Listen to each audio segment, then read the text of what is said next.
Salam sejahtera. Perkenalkan, nama saya Albertus Lenandang. Saya adalah konsultan IT dan bergerak juga di bidang SAP. Bisa juga dibilang juga konsultan SAP jika saya lagi mengerjakan proyek SAP. Kebetulan saya belajar SAP dari tahun 2005 di salah satu perusahaan konsultan terbesar yang bernama PT Integrasi Mitra Cipta Karya yang dipimpin oleh Pak Antoni dan Pak Beni.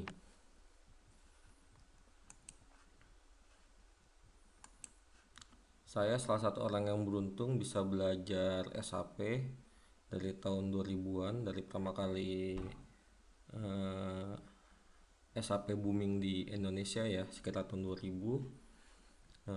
Kebetulan teman-teman SAP memiliki inisiatif untuk membuat suatu komunitas. Pada tahun 2008 berdirilah komunitas SAP Interface. Di sini adalah komunitas yang bergerak untuk melakukan sharing knowledge ke teman-teman yang ingin belajar SAP, khususnya di Indonesia.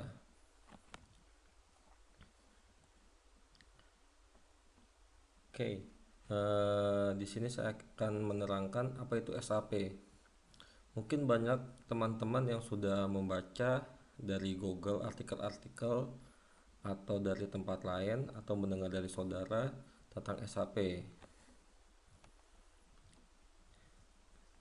Singkatan SAP adalah System Application and Product in Data Processing. Ini adalah singkatan yang agak dipaksakan ya, aslinya menggunakan bahasa Jerman.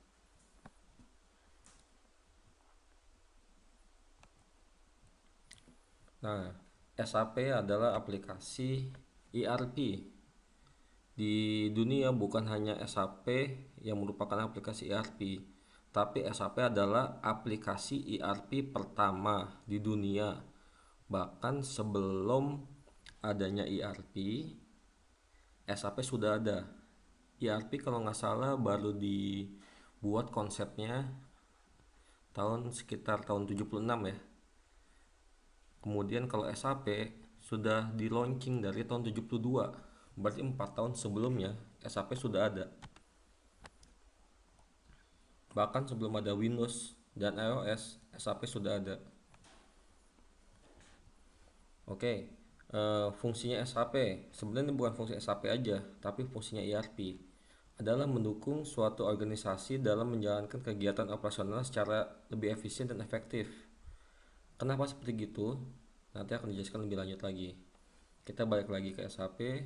SAP itu dibuat oleh orang Jerman dari 5 orang mantan orang IBM.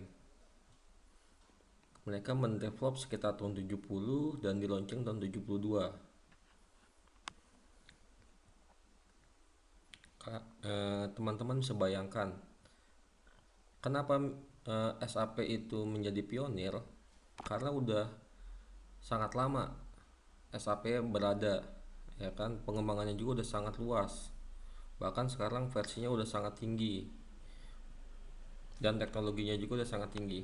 Nanti akan kita jelaskan seperti gimana teknologinya untuk di slide-slide berikutnya. Nah, ini keuntungannya jika perusahaan menggunakan SAP. Ini lanjutan dari yang sebelumnya ya. Yang fungsinya ini akan dijelaskan lebih detail di sini. Yang pertama, integrasi dan real-time sistem antar modul. SAP itu memiliki satu database yang diakses secara bersamaan dengan modul-modul lain. Modul-modul ini bisa dianalogikan sebagai kalau dikonsepin ke perusahaan ya, suatu departemen. Misalnya modul Financial and Accounting itu adalah departemen finansial atau departemen keuangan di suatu perusahaan. Modelnya seperti itu. Jadi modul ini mewakili suatu pekerjaan di suatu departemen. Umumnya seperti itu. Oke. Report yang cepat. Nah, ini yang paling penting di dalam suatu perusahaan. Dengan adanya aplikasi ERP, suatu divisi marketing tidak perlu lagi menyampaikan report atau mengirim file Excel atau email ke departemen lainnya, misalnya departemen produksi. Untuk suatu perusahaan yang mau produksi berdasarkan order atau make to order ya istilahnya, informasi penjualan misalkan ada pemesanan barang, membuat 1.000 kursi, si marketing mendapatkan order 1.000 kursi. Jika tanpa ada ERP, si marketing akan telepon atau memberikan email ke bagian produksi, memberitahu tolong siapkan kursi 1.000, ada pemesanan. Nah, tapi dengan adanya SAP tidak perlu lagi ada hal seperti itu. Seorang produksi udah bisa tahu, oh hari ini saya harus memproduksi apa, berapa banyak, karena ada report yang sangat cepat. Dan ketika mau produksi, ya kan, raw materialnya bisa langsung dicek, ada nggak raw materialnya di gudang, ya kan, orang produksi bisa langsung lihat. Kalau tidak ada, ya kan, dia nanti langsung request untuk pembelian karena raw materialnya kurang misalnya. Oke, seperti itu. Jadi kinerja perusahaan bisa lebih, kita lihat lagi sebelumnya, lebih efisien di sini. Oke, lihat di sini, efisien itu yang paling penting. Yang ketiga, mempercepat pengambilan keputusan. Nah, ini tadi saya ceritakan, ketika raw material kurang, orang produksi langsung order ke bagian purchasing, tolong beliin, kita kurang. Sebenarnya nggak perlu nelpon, orang purchasing bisa tahu, oh ternyata bagian produksi ingin memproduksi dan barangnya kurang, dia langsung order, ada reportnya, dia buka report, dia tinggal refresh aja, wah ternyata ada kebutuhan pembelian barang baru dari bagian produksi, langsung si bagian purchasing langsung inisiatif, langsung memesan. Nah itu yang paling penting. Oke, mencegah data yang ganda. Beberapa kali saya datang ke suatu perusahaan yang tidak memiliki ERP, kode material antara divisi marketing dengan divisi produksi bisa jadi beda kode materialnya, tapi maksudnya sama. Atau dari divisi warehouse dengan divisi plant maintenance, bagian perawatan mesin ya dan bangunan, bisa jadi kodenya beda tapi maksudnya sama. Nah, dengan adanya ERP, data seperti gitu akan dicegah sehingga tidak ganda. Oke, ada modulnya khusus namanya material manajemen kalau di SAP. Contohnya ya untuk material. Transparansi data ini sangat penting. Transparansi data ini eh, bisa bisa membuat kerja lebih cepat. Contoh, untuk perusahaan yang bisnisnya bukan make to order, ya kan, tapi dia make to stock, dia selalu melakukan stok, produksi hari ini stok, produksi hari ini stok, ya kan, tanpa ngelihat order, ya kan, barang yang selesai diproduksi akan dimasukkan ke gudang, terus jumlah stoknya nambah terus. Nah, dengan adanya transparansi data ini, si bagian sales akan bisa ngelihat stok di gudang ada berapa banyak, sehingga si sales bisa menawarkan ke customer, wah saya punya 10.000 kursi, ya kan, bapak bisa pesan, ya kan, bapak mau pesan berapa aja kita bisa sanggupin, kalau bapak lebih juga kita masih bisa karena kita produksi per harinya mencapai 1.000. Oke, kemudian orang accounting juga ketika ada penjualan masuk, plek, ya kan, ada penerimaan pembayaran, orang accounting bisa tahu, wah, bahwa perusahaan baru menerima duit dari bagian sales. Nah, itu yang paling penting. Sebenarnya semuanya penting ya. Tapi kalau untuk masalah revenue, ya kan di perusahaan itu yang paling penting sebenarnya. Nah, yang terakhir, kecepatan implementasi. Semua aplikasi ERP dari nomor 1, 2, 3, 4, 5 itu pasti memiliki fitur yang sama seperti yang saya jelaskan. Yang membedakan dengan SAP adalah yang terakhir, yang keenam. SAP memiliki kecepatan implementasi. Ingat, kecepatan implementasi ini yang tidak dimiliki oleh ERP lain. Nah, disitulah makanya SAP sangat sulit untuk disaingi dengan perusahaan-perusahaan lain. Bahkan Microsoft memiliki aplikasi ERP juga seperti Microsoft AX. Dia tidak bisa mengimbangi. SAP sudah memiliki banyak sekali template, bahkan sampai ribuan template. Ya kan, template bisnis, bisnis proses, dia punya sangat banyak. Sehingga ketika ada perusahaan yang memiliki bisnis proses di luar standar, ya kan SAP punya standar, akan mudah implementasinya. Bedanya di situ. Dan SAP bisa di custom ya. Jadi jika benar-benar SAP tidak memiliki solusinya, SAP bisa di custom. Nanti ada programmer atau yang dibilang ABAPer yang melakukan custom tersebut. Next. Nah, ini merupakan disiplin keilmuan SAP. Disiplin keilmuan SAP ini terdiri dari dua bagian, teknikal dan fungsional. Teknikal itu ada dua, ABAP dan basis. ABAP bisa dibilang sebagai programmer yang melakukan custom program, custom aplikasi, bug fixing. Itu adalah ABAP atau di Indonesia dibilangnya ABAPer. Satu lagi adalah basis. Basis itu mirip seperti administrator. Dia yang melakukan pekerjaan admin, mulai dari instalasi, setup SAP, kemudian manajemen security, itu dilakukan oleh basis. Dan technical ini ada tuningnya juga, ada ABAP tuning dan basis tuning.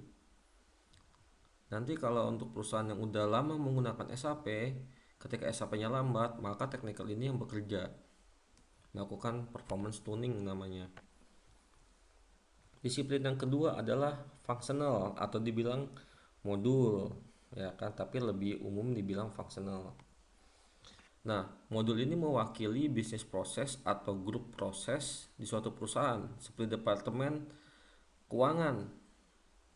Umumnya di dalam departemen keuangan akan diwakili oleh finansial dan controlling. Oke, contoh lagi untuk departemen marketing. Biasanya di dalamnya modul yang terlibat adalah sales and distribution. Dan berikutnya juga sama. Dan modul-modul di SAP itu sangat banyak. Ini hanya sebagian kecil yang disebutkan. Oke, lanjut. Nah, ini konsep gambaran engine SAP ya. Engine SAP itu memiliki teknologi atau teknologi R3 ya, 3 layer, nanti kita sebutkan, kita jelaskan lagi di slide berikutnya. Kemudian udah menggunakan teknologi client server juga, jadi ada servernya, ada kliennya. Dibangun menggunakan teknologi bahasa pemrograman ABAP 4, ABAP generasi keempat namanya.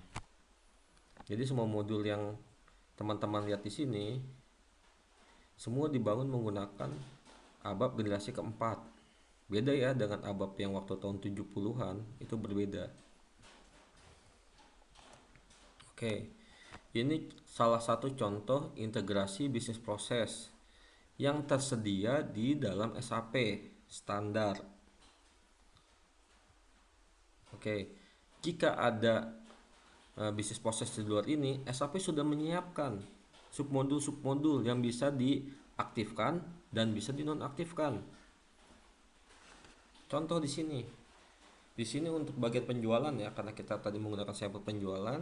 Di sini contoh, klien melakukan quotation, ya kan, permintaan pembelian barang, nanti masuk menjadi sales order. Tapi bisa juga si klien membuat quotation sendiri dari luar.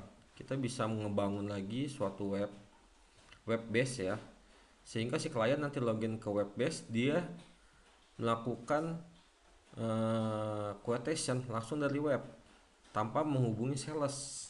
Jadi semacam e-commerce itu bisa di SAP. Dari SAP bisa juga loncat, ya kan? Tidak jadi quotation, tapi langsung jadi sales order. Bisa. Bisa dimatikan ini submodul ini. SAP memungkinkan seperti itu.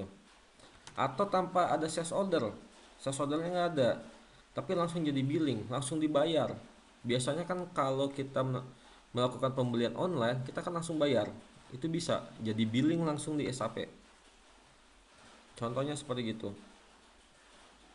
SAP sangat fleksibel ya, dan jika kurang bisa ditambahkan. Nah, di sini konsep client servernya SAP. SAP sudah menerapkan teknologi client server dari pertama kali dia ada. Ini contoh, karena kita sudah menggunakan teknologi LAN atau WAN di suatu perusahaan, sekarang bahkan internet, ya kan, SAP bisa diakses juga dari internet. Jika policy di perusahaan servernya bisa diakses dari internet, beberapa perusahaan bisa, atau diakses dari VPN, virtual private network, itu bisa juga. Konsepnya mirip seperti internet, tapi menurut saya internet yang mencontek konsep SAP. Contoh di sini. Di sini ada server, ada klien. Klien melakukan request terhadap server dan akan di replay, hasilnya dibalikan lagi ke klien. Ini SAP udah dari tahun 70. Konsepnya seperti gini. Sedangkan internet baru ada tahun berapa? 80-an. Oke, bisa dilihat kan? Nah, ini sekarang kita menjelaskan desain arsitektur SAP. Waktu pertama kali SAP R3 ya, SAP generasi ketiga dikeluarkan, dia kenapa dinamakan R3? Karena dia memiliki 3 layer. Layer yang pertama adalah database. Layer yang kedua adalah application. Layer yang ketiga adalah presentation. SAP udah mendesain ini. Jadi untuk SAP generasi yang terbaru itu muncul sekitar tahun 92. Tepatnya adalah bulan Juli tanggal 6 tahun 92 itu munculnya. Oke. Ini sistem landscape untuk implementasi server ya di SAP seperti gimana. Oke, bentar saya sambil minum dulu bentar. Cukup menguras tenaga ya sebenarnya. Banyak ngomong, kemudian ngomong sendiri ya kan. Untuk rekaman ini cukup menantang ya, karena saya sebelumnya belum pernah melakukan rekaman nonstop. Ini rekaman nonstop saya tanpa audience. Kalau direkam dengan audience ya itu sering di perusahaan ketika saya ngajar. Oke, kita balik ke sini. Nah, untuk implementasi server itu sebenarnya SAP menyarankan dua cara. Cara yang pertama adalah two system landscape, dan yang kedua adalah three system landscape. Bedanya, lihat yang hijau ini mewakili operating system atau hardware fisik. Kalau sekarang ada virtual ya. Jadi anggap aja ini adalah fisik nih. Ini adalah hardware fisik. Dalam satu hardware fisik bisa ada dua jenis instance, dua jenis aplikasi server SAP.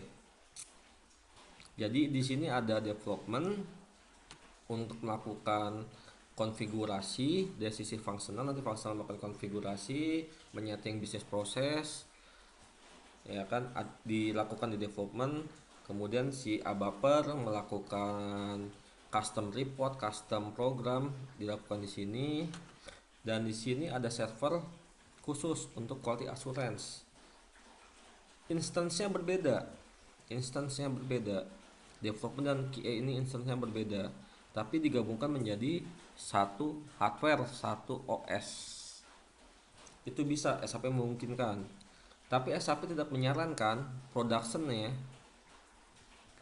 ini digabungkan ke dalam sini.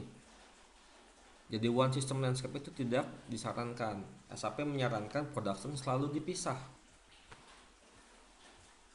nggak boleh digabungkan karena spek di sini sangat tinggi dan transaksinya nggak boleh terganggu. Jadi database yang di dalam SAP itu memang khusus untuk SAP, jangan digabungkan dengan sistem lain. Nah, di sini ada truk ya, truk ada dua truk. Ini menggambarkan proses namanya transport. Jadi ketika kita melakukan development di sini atau custom sesuatu di sini di development, ada proses namanya transport. Dari development dilakukan transport ke dalam QA, kemudian dites di sini dengan user atau dites dengan functional program atau konfigurasi bisnis proses, dites di sini. Nggak boleh langsung di sini ya, tes harus di sini di quality assurance. Setelah ini tes ada result ya, misal wah reportnya masih kurang bagus, maka si ABAPer nanti akan melakukan perbaikan di sini, development lagi. Setelah selesai, transport lagi ke sini, cek lagi. Ketika udah oke, baru ditransport ke production. Nah, di SAP setiap kali kita melakukan perbaikan atau pembuatan program baru atau customizing baru atau konfigurasi baru, akan selalu diminta namanya nomor request. Nah, change request ini ya kan di dalamnya terdapat nomor request. Nomor requestnya itu unik dan selalu beda. Ini nggak boleh sembarangan nih nomor request ini. Oke, sudah mengerti? Mudah kan konsepnya? Transport ini sebenarnya di belakang ketika ada transport, ya kan ada transport request, sebenarnya ini melakukan upload. Seperti kalau kita mendevelop PHP ya, kita kan mendevelopnya di lokal dulu. Ketika udah oke, kita upload ke FTP server, ya kan, atau ke web server. SAP juga melakukan hal yang sama, cuman istilahnya bukan upload, istilahnya adalah transport. Konsepnya sama. Creation landscape bedanya masing-masing instance development, QA dan production itu terpisah secara fisik dan OS-nya juga terpisah. Bisa jadi saya pernah menemukan di development-nya itu menggunakan Windows OS-nya, QA Windows, production-nya menggunakan Linux. Saya pernah menemukan hal seperti itu. Itu tidak masalah untuk SAP karena SAP memperlakukan OS itu sebagai tools aja, media. Kemudian database diperlakukan sebagai laki oleh si SAP. Jadi jangan khawatir jika OS-nya berbeda, nggak masalah. Oke, ini pengenalan proses implementasi ya. Proses implementasi umumnya itu menggunakan 5 proses. Metode ini sudah dibakukan oleh SAP. Namanya adalah ASAP. Salah satu metode ASAP seperti yang teman-teman lihat di sini. Yang pertama adalah project preparation, di mana si perusahaan wajib melakukan preparation mulai dari pengumpulan tim, dokumen-dokumen, ruang kerja, timeline, ya kan, dibentuk di situ. Bahkan nanti juga akan diadakan semacam gathering ya, seperti outbound atau apa gitu ya, untuk melakukan tim building agar penggabungan antara tim konsultan dan tim internal perusahaan menjadi lebih baik, dilakukan tim building. Kemudian setelah itu selesai dibentuk, maka dilakukanlah pembuatan bisnis blueprint. Jadi nanti di situ si konsultan functional akan bekerja keras melibatkan internal yang akan dijadikan key user atau bisnis process owner, bekerja sama ya kan, membuat bisnis blueprint. Akan dicocokkan nih bisnis bu bisnis blueprint yang ada di perusahaan yang assessingnya sekarang, apakah sama dengan yang di SAP. Kalau tidak sama, akan dilakukan apa, itu harus dibahas. Bisnis blueprint ini harus matang, rata-rata sekitar 3-4 bulan untuk pembuatan bisnis blueprint yang baik dan benar, sehingga ketika realization pas lagi fase ketiga tidak banyak hambatan. Realization ini dimulailah dilakukan namanya konfigurasi fungsional atau konfigurasi bisnis proses, dan juga dilakukan pengembangan ABAP development, pembuatan report, program-program dilakukan di situ. Dan setelah itu berjalan, biasanya realization ini panjang. Lihat di situ di gambar, dari 3 ke 4 lebih panjang. Umumnya rata-rata sekitar 6-9 bulan untuk dilakukan development yang normal. Tapi banyak sekali perusahaan yang memaksakan 3 bulan development. Itu tidak wajar. Yang wajar adalah 6-9 bulan development dan configuration ya. Keempat adalah final preparation. Di sini dilakukan semacam user testing, user acceptance test, UAT ya, sehingga konfigurasi bisnis proses yang udah dikonfig dengan si functional dikenalkan atau direview ulang ke user atau ke key user dulu agar sesuai dengan bisnis blueprint yang udah dibentuk. Jangan sampai konfigurasi yang dibuat tidak cocok dengan bisnis blueprint. Jadi di sini perlu keterlibatan dari user ya, dan kerjasamanya agar hasilnya akan baik. Kemudian nanti ada user acceptance test nih, ini sangat penting nih. Di situ kan nanti ada bisnis skenario yang panjang. Si user akan dilibatkan untuk ngetes screen transaksi di SAP, ada di situ. Oke. Nah, setelah itu selesai, ada perbaikan dan yang lainnya dilakukan lagi ya kan, persiapan lagi. Baru nanti akan diadakan meeting pre-go live. Jadi sebelum go live akan dilakukan meeting dulu. Nanti user konsultan akan diundang. Ya kan? Nanti akan ditentukan nih, kita siap go live enggak? Kalau nggak siap, jangan, kita lakukan perbaikan lagi. Kalau oke go live, maka dilakukan go live. Nah, go live ada 2 jenis, ada yang paralel, ada yang cut off. Umumnya perusahaan yang bisnis prosesnya atau bisnis blueprintnya sudah matang, ya kan, akan dilakukan cut off.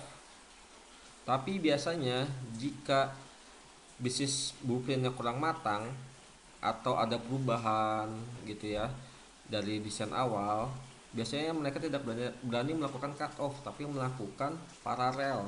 Jadi sistem yang lama masih berjalan, SAP jalan, user akan capek, dia akan melakukan double input. Kelemahannya banyak untuk yang paralel ini, tapi kelebihannya juga ada. Kelebihannya adalah nanti hasilnya SAP di bulan pertama bisa di compare hasilnya, minimal untuk report finance ya dan controlling, laporan keuangan apakah cocok, apakah sama dengan yang di SAP. Oke, step berikutnya adalah continuous change. Ini fase-fase masa support ya. Jadi biasanya masa supportnya SAP itu 6 sampai 1 bulan. 6 sampai 1 tahun, maaf. Umumnya sekitar segitu. Bisa dapat garansi dari konsultan dalam jangka waktu tertentu. Tapi garansinya biasanya konfigurasi. Kalau ada penambahan program baru atau penambahan bisnis proses baru, itu akan dikenakan cas. Namanya change request. Oke, materi udah habis ya. Ini udah yang terakhir. Terima kasih untuk teman-teman yang udah bersedia mendengarkan eh, penjelasan tentang pengenalan SAP. Nanti akan berlanjut ke pengenalan ABAP.